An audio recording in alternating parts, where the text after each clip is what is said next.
October 21 மற்றும் 22 அன்று பலி பத்யாமி என்கின்ற விழா கொண்டாடப்படுகின்றது. இந்த நன்னாளிலே வாமனரின் கதையை கேட்டாலே வாழ்க்கையிலே வளம் பெருகும், நலம் பெருகும் என்றெல்லாம் நம்பப்படுகிறது.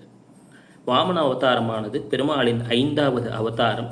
கஷ்யப்ப மகரிஷிக்கும் அதிதி அன்னைக்கும் பிறந்த ஒரு குழந்தை உபேந்திரன் என்ற பெயர் பெற்றது. எனினும் உருவத்திலே சிறியவர். மூர்த்தி சிறிதெனினும் கீர்த்தி பெரிதென்று சொல்வார்களே, அதற்கேற்ப இந்த வாமன அவதாரம் வன்னி மரத்தடியிலே அமர்ந்து ஓம் கம் கணபதையே நமக என்ற மந்திரத்தை உருவேற்ற துவங்குகின்றார். கருவிலேயே திருவுருவாக இருக்கக்கூடிய இந்த வாமன அவதாரத்திடம் பல்வேறு கல்வி நிலைகளும் மேன்மைகளும் வந்து சேர்ந்து விடுகிறது. மகாபலி சக்கரவர்த்தியிடம் சென்று யாசகம் கேட்கின்றார்.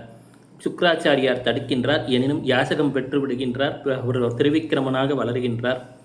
உலகத்தையும் அளந்து விடுகின்றார்.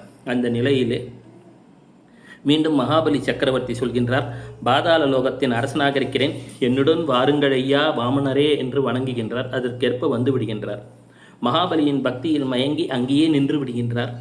எனினும் மகாலட்சுமியானவள் கமலா என்று சொல்லக்கூடிய தாமரையின் பெயரை தாங்கி வந்து அங்கே மகாபலி சக்கரவர்த்திக்கு கருத்திலே ஒரு கயிறை கட்டுகின்றார். கட்டிய மாத்திரத்திலே ரக்ஷாபந்தனம் என்ற விழா ஏற்படுகின்றது.